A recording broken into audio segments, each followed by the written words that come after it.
Why you got something against me? Poppin' that XYZ. Cars outside on fleek.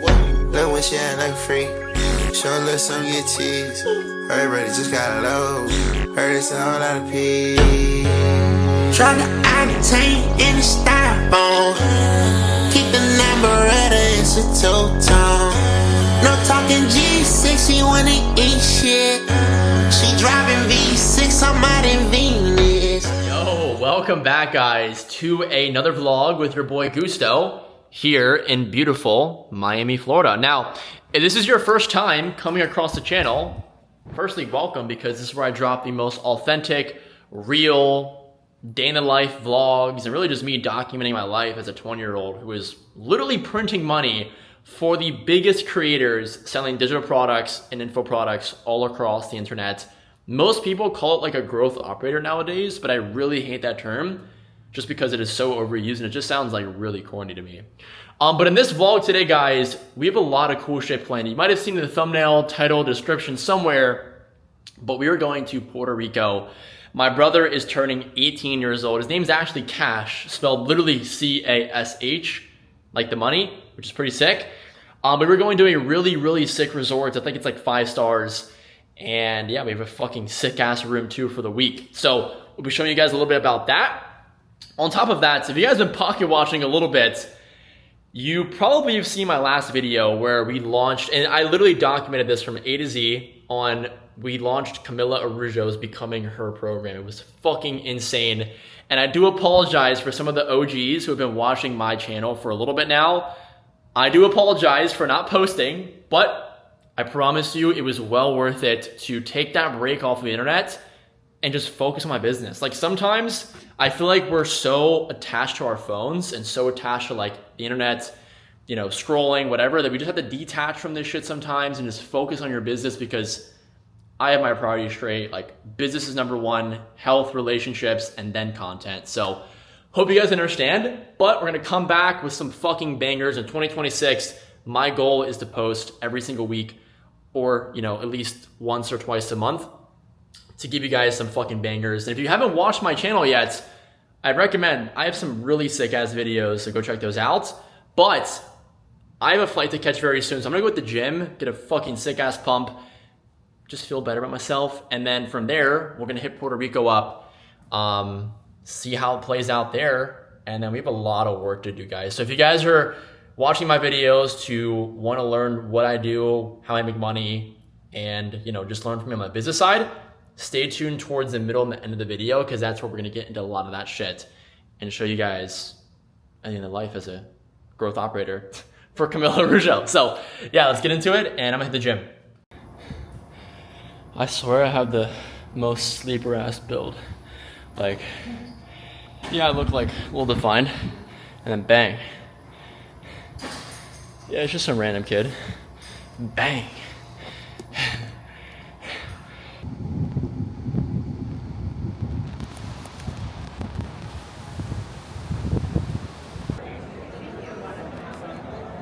Yo, what's up, gang?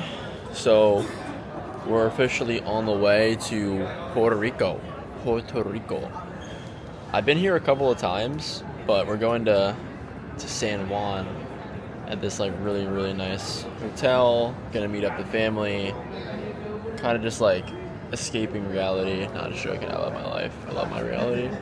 If you have to like go on vacation to like escape reality, you just need to face your problems and enjoy your situation, your reality, and yeah, just make that shit go right. And that way you can go travel, do fun stuff like this, and you're still locked in. I mean, I'm still gonna be working, the teams are still dialed, shit's still happening, we're still moving the needle forward every single day. But yeah, we're excited, it's gonna be lit. So we have a couple stuff planned, but we're still locked in. And yeah, we'll see you guys in Puerto Rico.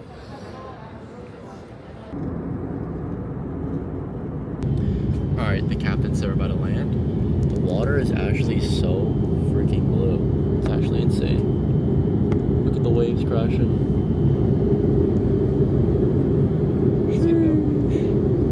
Alright guys, so we just got the keys to our room, and apparently these are like the nicest rooms in the entire resort. It's like right on the beach. So let's take a look. And I've already been in here, but you guys get to see it too. She's coming to the gym with us. The fit, this is like some Resort World shit. Not too shabby. And then, say what's up to the vlog. Yo, what's up, guys? Bruh. What? Come on, have more than that. What do I say? Try it again. Yo, say what's up to the vlog, yo. Fuck is up, gang? Exactly, so it's good. And then there's like just some random cat just chilling, but I don't know why he's here. And then yeah, this is pretty much where we're staying at. It's pretty fucking dope. The beach is literally right there, and this is the resort. So let me actually go show you guys the beach really quick.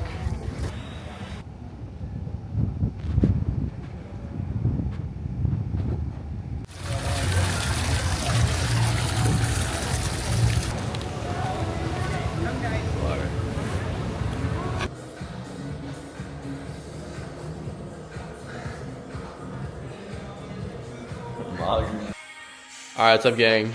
It is now like 5 hours since I last recorded. Took a fat ass nap, but we're on the way to fucking explore. So the crazy thing about Puerto Rico is that you can actually gamble and drink at 18 years old, which is kind of crazy. So there's a little bit of a beach club that's happening right now, so we're about to go check out what's going on with that. Fit, I didn't bring too many shoes, so I'm just still rocking the Travi patties, but clean fit, all white. Cash is about to pull up. He's turning 18 midnight tonight, so we're about to go to the fucking casino, make some money, make some moolah.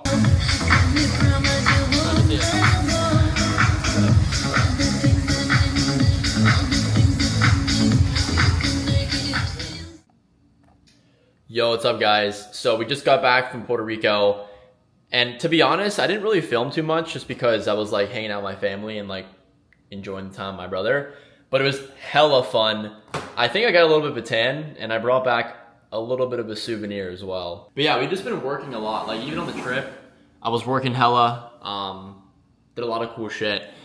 We went jet skiing a bunch, obviously hit the casino, and that was like the real first time I've ever like played table games at a casino. And the first 2 nights I was actually ripping. I brought like a band and we were up like $700. But then your boy Gus got a little too greedy, I'll say that.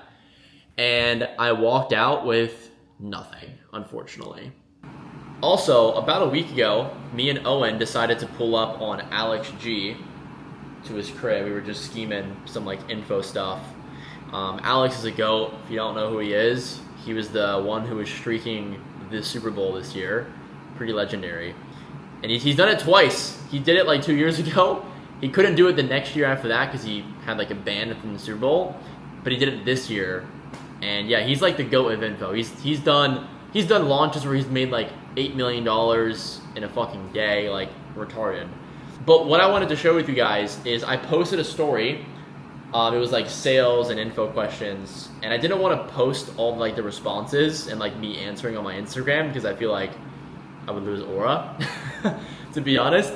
But I wanted to answer them long form and give you guys like some solid answers on YouTube because some of them are pretty solid. So I'm gonna go back and actually just read off these questions and do a little bit of a Q&A.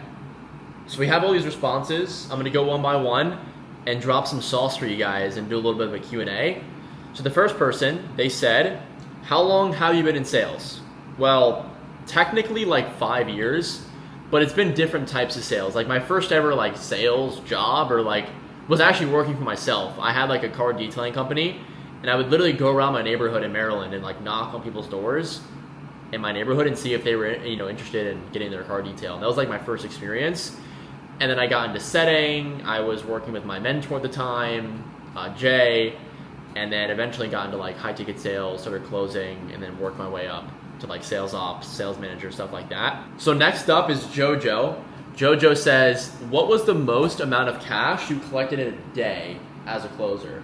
Now this is a really good question. It's a pretty cool story actually. And I already actually answered this like more in depth on another one of my videos. I think the title is called like, I quit my 30K a month sales job for this, like ... or something like that. But this is a funny story. So this is like month number 2 into my like actual closing career. Cause like, you know, I was a setter for a little bit and then I jumped like full time into closing like a really solid offer. And at this time I was living with my mom still. I was in my parents' house and it was the night of Halloween. Like no joke. It was October 31st, 2024. And this is when I was 19 at the time. So I didn't even turn 20 years old yet. I was 19. I was the #1 closer on my team. And everyone was like out trick-or-treating with their friends, like going to parties. Like I was getting invited to parties left and right. But instead, I was like, fuck it. I want to make some money. So I'm not even joking. Me and my setter, Gerard, we worked from 7 in the morning to like midnight. And it was $46,000 and some change on the day. And every single close, or every single call was a close. It was like, I would take a call, close. Next call, close. Next call, close. Back to back to back to back. It was 7 deals in a row, 46,000 and roughly in some change. That was the most amount of cash I collected as like a high ticket closer, right? But I've done deals where it's been like 80 grand up front, one deal, cash, right? So I wouldn't really count those like bigger deals, like 80K off of one deal. Like the 7 deals in a row, 46K in cash off of 7 multiple deals. That was way more exciting than one deal, 80K, which is an 8K commission, by the way. So I'm not discrediting that. It was very exciting. How to get more big connections, Rob says. I don't know, Rob, maybe you should go back to high school, bro, to fix your grammar. But I got this question from one of my sales reps recently. And look, the honest truth is that the people that are the highest calibers of life, they have the most motion, the most money, like they have everything, right? They have a lot of people that are coming to them, asking for help, asking to be put on, all these things. And the way that I was able to like really nestle my way up in there is by adding a lot of value for them. Like, let's be real. The people at the highest calibers aren't just letting anyone in their circles. They're only letting people around them that add a bunch of value. Like, that's how I've been able to build my best business relationships, my best friends, is that I came in with the intention, like, hey, I'm gonna add you a lot of value and I'm gonna make you a lot of money. And during the process, we're gonna become very good friends. So always have the intention of like being super authentic, not trying to be like transactional, but also like trying to add as much value as you possibly can, I think is a really good way to think about it. What separates top sales reps from average ones? I mean, I can say this from my own personal experience, like being a #1 top sales rep, making 30K plus a month, and also managing a bunch of other top sales reps and also average sales reps as well. Like everyone has their own different goals. Like if you were trying to get into sales or any business for a fact, just to like get by and make median income and live an average life, like do you. But if you're watching this, you're probably like, you know what? Like I want to be that guy. I want to be that girl. I want to be the one, the A class, the all-star on the team. And the way you do it is by showing up first and leaving last. Like when I first started working in sales, I was outrunning 30-year-olds and 40-year-olds because I was the first one on the phones and the last one on the phone. So that's the biggest takeaway I'd say if you're a sales rep is like, just work harder. It's a numbers game. Oh, look who's calling. Oh, Gerard's calling. The GOAT. Yo, you're on the vlog. Yo, what's up, vlog? Every time Miles pulls up, he's got some fire ass. Yeah, so we got the Hublot Ferrari, limited edition. Okay. We have the wheel in the back. Okay. I have the Yachtmaster 2 on right now. Okay. Clean. And then the last watch, something like a daily. Something light. It's the GT4 RS Porsche design watch. And how can you get this? If you buy a GT4 RS. Yo, say what's good to the vlog. What up? We got Gusto taking more of my money, so we're gonna scheme. He just locked in. He got the job 3 hours later, posted it in 6 different communities, and leaked to the entire space. So now you have to make it work, or else if the offer flops, everyone knows you're the one behind it. So welcome to the team. All right, guys. So cool thing that's happening. I got invited to speak at the Harvest Discord. It's pretty much like a sales group of like a bunch of like young hustlers, like learning from people that are doing well in the info space. So I'm about to join up right now. I got like T minus like 2 minutes before we get started. And yeah, I'm gonna just drop a bunch of sauce on info, running sales teams, how we launched Camilla's offer. All right, so we just finished up the Q&A. It was actually pretty sweet. There was like 50 or so members in there all asking questions.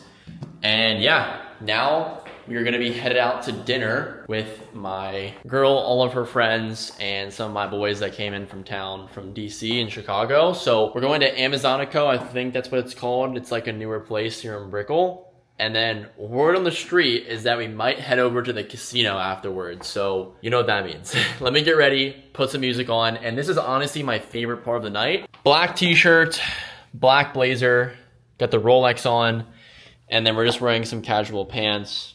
Nothing too crazy, just kind of basic, honestly. Nothing too crazy. So now I'm about to pull up with my boy, pregame a little bit before dinner, and then get straight to it. So I'll see you guys at dinner.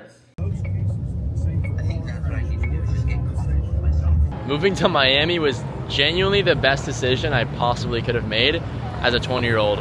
And it was pretty scary at first. I mean, I only had like a couple of $10,000 saved up before I decided to move out here. But at the time I was 19, so yeah, I moved into like a 2-bedroom, 2-bath, like $5,000 a month apartment. It was a 2-bedroom, pretty fucking dope, top floor of the apartment building. And as a 19-year-old, they leased it to me. But it was because I was making a lot of money in sales. You know, normally you have to prove like you're making like 3 to 5 times the amount of money you're making for your rent. I don't know, like, holy cops. What the heli? But yeah, the ROI of coming to Miami, like, it's nuts. It's actually nuts. The Miami effect is so fucking real. It's crazy. So if you guys are like in a normal town like I was in Maryland, Ocean City, and you're like, fuck, I want to be a better person, meet cooler people, make more money, moving to Miami is definitely the fastest way to do it. That sounds so controversial, but like it so genuinely is. Here's the only thing. You have to be in a business that benefits you to live in Miami. Like, the way that I mean about this is like, for me, right? I work in the digital economy, right? So I have to, you know, connect with creators and help them scale their businesses. And if we're being honest, Miami is the info capital of the entire world. You know, you can literally go outside and meet people who are the perfect ICP for me, you know? So it makes sense to be here from my business model. But maybe let's say you're a plumber, right? And maybe there's a better market in, you know, the middle of nowhere for you. Probably a better market in Miami, actually. But you get the point, you know? Just make sure that if you're gonna come to Miami, it's gonna be expensive, yes, but you're paying for access, you're paying for location. Like, you're literally in one of the wealthiest places in the world, like, genuinely. The greatest benefit I had moving to Miami at 20 years old is my ability to have such an abundance mindset. Like, look around us right now. There is hundreds of millions of dollars, billions of dollars, I would even argue trillions of dollars, like, around us in circulation right here, right now. There is so much money everywhere, you know? Like, imagine all the money that these cars cost, that the roads cost, that the buildings cost, that people have in their bank accounts walking around me. Like, it's crazy to think about that, but that's the greatest benefit I had moving to Miami, is having just a abundance mindset. Maybe. Oh shit. Let me do my classic movie. Hold up, I'm gonna do the review. Alright, we just came into the red room. And yeah.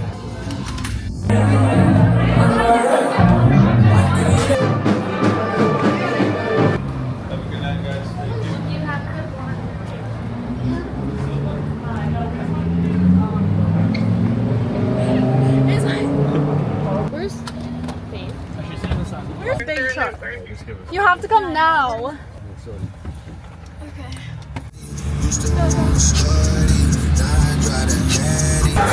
Alright, let's go. We have about a band in cash. 1, 2, 3, 4, 5, 6, 7, 8, 9, 10, 11, 12, 1,500 right here.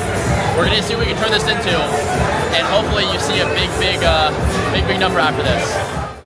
Alright guys, we have some good news, we also have some bad news. The good news is that we left the casino, everyone is up, okay? We made some money.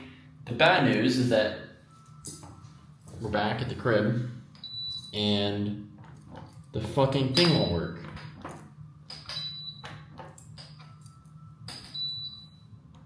Like, it just won't work, bro. I might actually have to walk up all these stairs. We finally got it. Holy crap. Alright guys, we just woke up. I'm currently on a team meeting right now with the fulfillment and sales team. And I'm actually filling the bathtub right now for an Epsom salt bath. I just need like a reset, honestly. Like my fucking brain is just fried. Didn't have like the best sleep. But I've seen a big problem with like a lot of sales teams is that they don't connect fulfillment and sales team together. You know, with our sales teams and fulfillment squad, we focus a lot on fulfillment. So we have a couple of CSMs and people that like take care of the clients. And I've noticed that on teams that don't have clear communication and communication lines between like sales and fulfillment, sales team starts to get disengaged and so does fulfillment team, right? So the way we fix that is on a beautiful Saturday morning in Miami, you know, we open up a Zoom, we invite all of our team on here.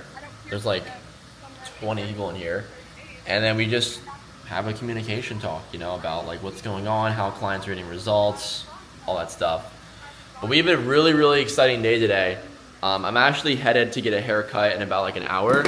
And then afterwards, we're going over to Owen's warehouse. So they've been doing a lot of work to it. Last time I showed the vlog was like 2 months ago.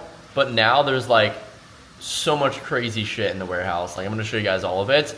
And Owen and Cole are doing an OnlyFans manager versus 9 to 5 YouTube videos. So we're gonna go, there's gonna be like a bunch of 9 to 5 people.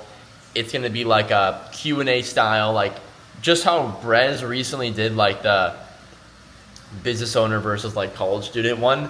It's gonna be a sick ass video. So we're gonna be able to film the behind the scenes and kind of help them out with that, get everything situated. And then from there, we'll see where this takes us. All right, so we're on the way now to get a haircut. Long overdue. I've been letting my shit grow out for a little bit now. All right, so we just got my haircut. Looks actually pretty good. It's just literally the same style, just a little bit shorter. And now we are on the way to the warehouse because this OnlyFans versus 9 to 5ers or whatever the video is gonna be insane. And I think it's gonna be good content for you guys to see like kind of behind the scenes of like how all this content stuff works. And I'm starting to realize like attention is a new currency. Like in any business model you're in, you could have the best product or service in the world, but without people and eyeballs on your shit, you're cooked. You're just cooked. So it's crazy to see behind the scenes. And I'm so blessed and grateful to have like really great people around me because I get to see firsthand all of the work that goes into building these social media brands. And like, yeah, they have 1 million followers, but like what is the work that actually goes behind it? So seeing that helps me understand like what I even have to do if I want to get to that position. So we're heading over now, Uber's on the way. And yeah, it's gonna be pretty sick. There's a hyperbaric chamber in the warehouse. There's a skate ramp there. Obviously all the sick ass cars, and it's gonna be a pretty sick setup. Before we head out though, like look at this view. I'm so blessed and grateful. Like the water looks pretty sick. Tile floor ball, so what can I say? All right, so we just pulled to the warehouse and we're waiting on the 9 to 5ers to get here pretty much. And how you feeling, bro? You a little nervous? I'm studying up on my Bible verse. Bro studied. I think that's the stuff you have to communicate is like, you guys are technically just like social media managers. Yeah. And it just so happens to be that these chicks do OnlyFans and you're showing them how to make money without even getting naked. I'd be skating in the Travis Scott's. Like, I don't give a fuck actually. Okay.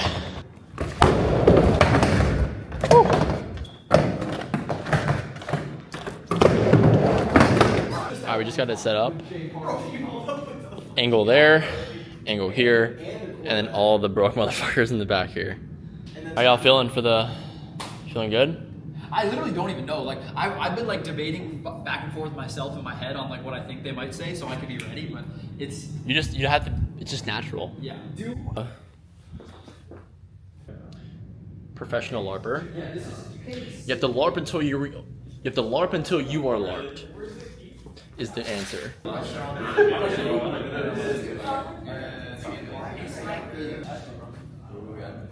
was like three. I sleep. Whoa, three what? Three questions. Oh, okay.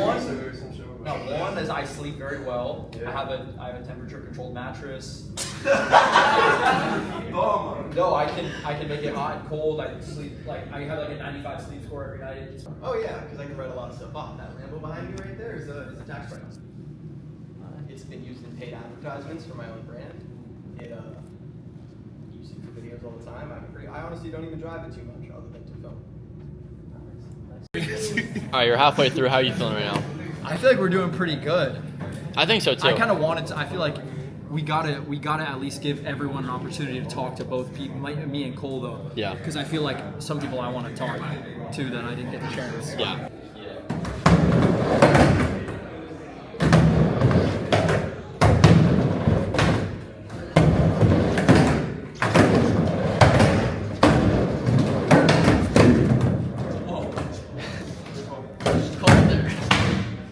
So the gym's going right here. What else are you putting over here? I mean, the hyperbaric's going to be back right there. Yeah.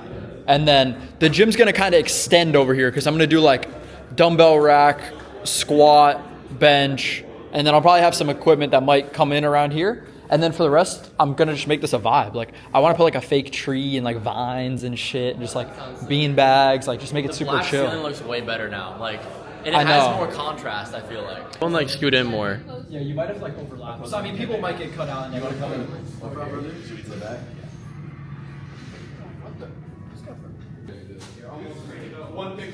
Cream on. The watch is low-key the biggest liability. I didn't even think about that before you said it.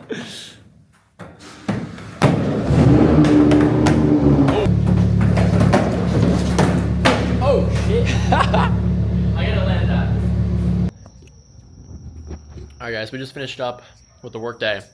Now we're headed over to South Beach. Literally just because we got a hotel room at the St. Regis, I think. And just gonna chill, have some fun, hang out with the friends and fam, and then yeah, I'm gonna get some sleep after this. So we're gonna go with Owen, meet up Camilla, some of her friends, and yeah, shout out this brand here. Oh, hi, buddy. Dogs.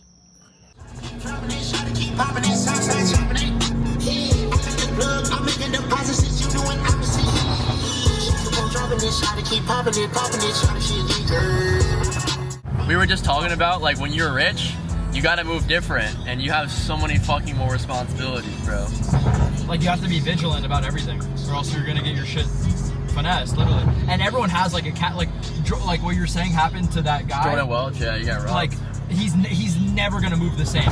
He's gonna have his shit in 5 different safes with a combination lock that changes every 5 minutes. Like, there's just a certain event that hopefully teaches you a lesson without fucking you up. Like, he's fine. He lost how much? Like, bro, it was like an M. In watches, only watches. Like jewelry, watches, all that, I think. Yeah. What was the event for you? I don't think the vlog knows. Yeah, so Camilla's car got stolen from our driveway in broad fucking day. No, from our garage in broad daylight. Because we had the key in the car because somebody was putting Christmas lights on it for that trend, like when you put Christmas lights on the supercar. Yeah. Our boy was putting Christmas lights on it. We left the key in the car. Somebody was watching us clearly, and they found that right moment when people were home, bro. Marcus was in the fucking house. We were gone. They had a clear moment. They ran in the garage, got in the car, and drove that shit away. And we got it back in like 24 hours. They dumped it in a fucking parking lot. It was kind of messed up. They scratched it a bunch, fucked up the dashboard.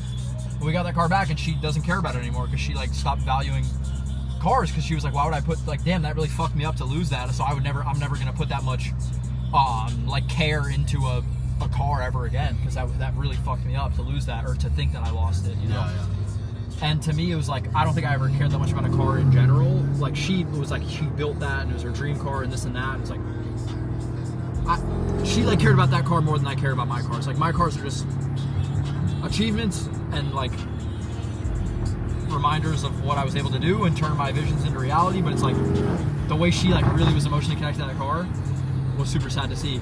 So now it's like with everything, it's, you know, it's like multiple safes, multiple different things. Like, we don't even leave our cars in the same place now because of that. Like, and anywhere a car is left, it's Take like the key out. it's blocked in by something. The key isn't even in the same property as the actual car itself. You would literally Like have to. it's yeah. literally impossible.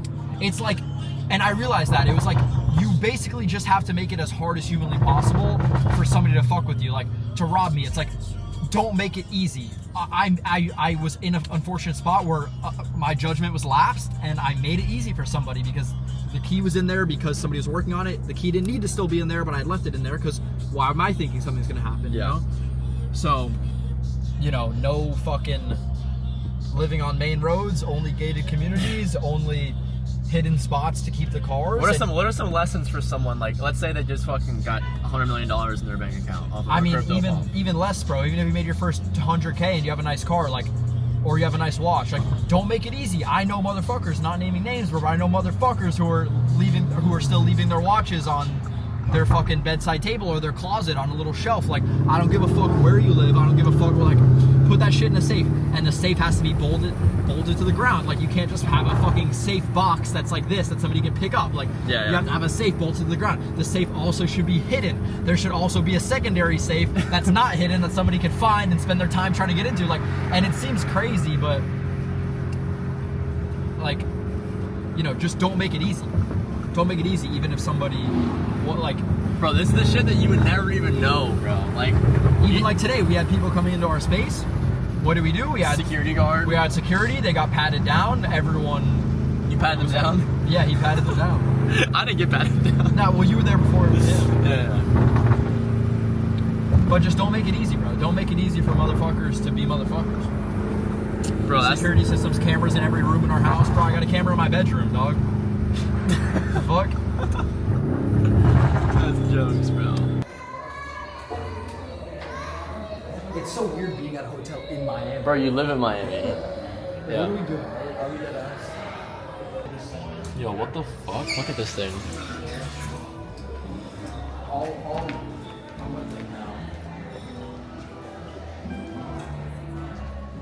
Alright, we just pulled up to the St. Regis. This shit's fucking nuts. I'm in the bathroom right now. This is the room.